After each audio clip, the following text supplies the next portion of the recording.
Sumuko ang isa sa mga suspect sa hazing na ikinamatay ng estudyante ng De La Salle College of St. Benilde na si Julio Servando. Ang pahirap na inabot ni Servando, ikwinento ng isang nakasaksi sa initiation di mano ng Tau Gamma Phi Fraternity. Live mula sa Quezon City o live mula sa Makati City, may report si John Consulta. John?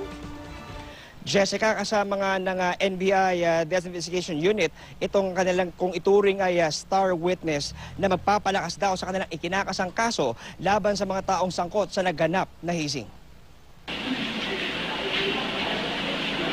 Hapon nitong June 28, nagkita-kita sa fast food chain na ito sa Taft Avenue ang mga neophytes at miyembro ng Tau Gamma Phi. Ang fraternity na sinasabing nagsagawa ng hazing na ikinamatay ng estudyante ng De La Salle College of St. Benilde na si Julio Servando.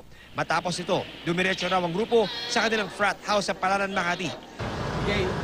Kanina, sumama sa mga tauhan ng National Bureau of Investigation ang isang testigong ayaw muna nilang pangalanan. Naroon daw siyang mismo nang maganap ang hazing. Kararating pa lang daw ng grupo sa frat house, agad nang sinunggaban ang mga neophytes sa pangunguna raw ng Grand Triskelion o pinuno ng Tau Gamma Phi na si Cody Morales. Magsisimula siya sa anim na isa lang papalo. Tapos pagkatas ng anim na yun, magbibigay sila ng signal na 1 minuto kang tuloy-tuloy na papaluin ng lahat ng miyembro. Itinuro niya kung saan pinapwesto ang mga neophyte at kung saan sila tumanggap ng iba't ibang uri ng pananakit, kabilang na ang pagpalo sa kanila ng paddle sa iba't ibang bahagi ng katawan. Hindi bababa sa 78 palo ng paddle at hataw ng belt ang tinanggap ng bawat neophyte sa loob ng frat house na ito sa kamay ng 12 hanggang 15 miyembro ng Tau Gamma Phi Fraternity CSB chapter. Pero isa sa mga pinakamalaking revelasyon na binigay ng testigo ng NBI, ang sinasabing caretaker ng frat house na ito na lumutang noong unang araw ng mga investigasyon ay isa rin daw pala sa mga nagpahirap sa mga aplikante. Ano ang partisipasyon nung caretaker? Bale, siya yung nagpapakain ng sili, nagpapainom ng ammonia, nagpapainom ng tubig dun sa mga neophyte para daw hindi matayin.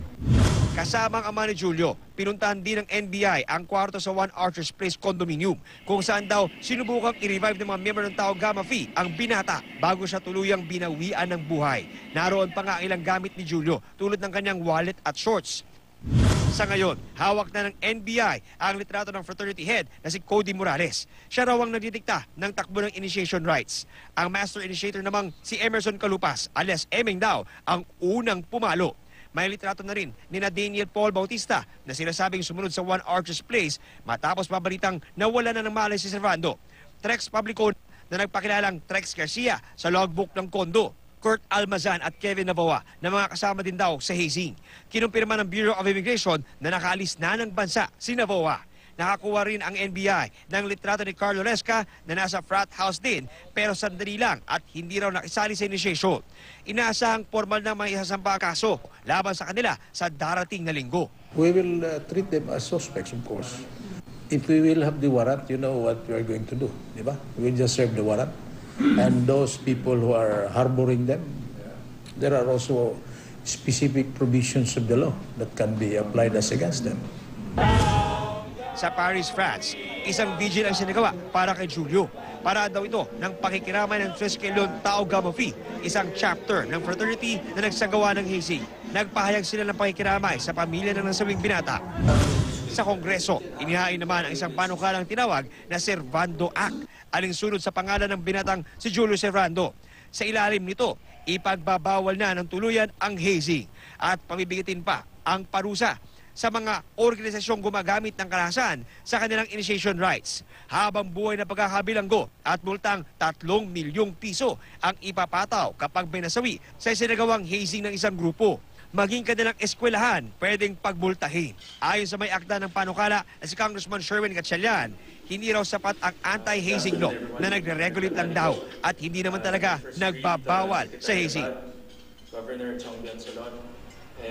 Jessica Dakong, 6:35 nga ngayong gabi nang makatanggap tayo ng impormasyon direkta mula kay Director Virgilio Mendez ng National Bureau of Investigation at kanyang kinumpirma, Jessica, na merong isa pang Tao Gamma Phi member na sumuko na kay Secretary of Justice Laila De Lima. Inaasahan nila, Jessica, na magbibigay ito ng karagdagang impormasyon na makakatulong para matapos at mabuo ang sinasagawa nilang investigasyon. Jessica.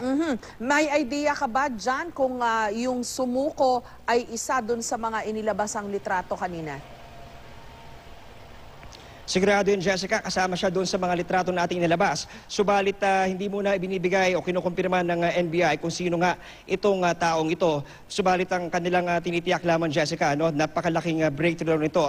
At sa katunayan, Jessica, ay tuloy-tuloy din daw ang pakikipag-usap sa kanila ngayon ng iba't iba pang mga partido, iba't ibang mga pamilya na meron ng kagustuhan niya na makipag-ugnayan sa NBI para nga magbigay ng kanilang nalalaman. Subalit patuloy na nakantabay ngayon ang NBI para nga matuloy ang pagsukong ito na inaasahan anumang oras mula ngayon, Jessica.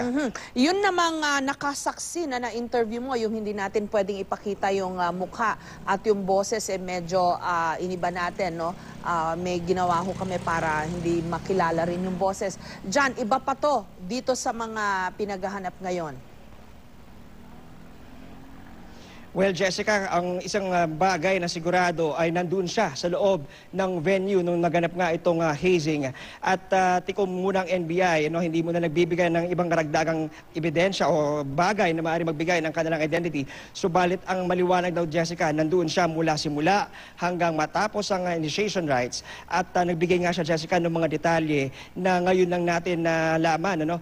Tulad nga lamang dito, Jessica, doon sa mga stages na pinagdaanan nito mga neophytes at maging itong mga naging partisipasyon ng bawat miyembro. At ang mahalaga din dito, Jessica, ayon kay Attorney Joel Tovera ng DIU, ay dahil nga sa pagiging credible nito o sa mga pinahayag na statement itong kanilang testigo, ay siguradong credible ang kanilang testigo at makakatulong para maging matibay ang kanilang kaso sa korte, Jessica.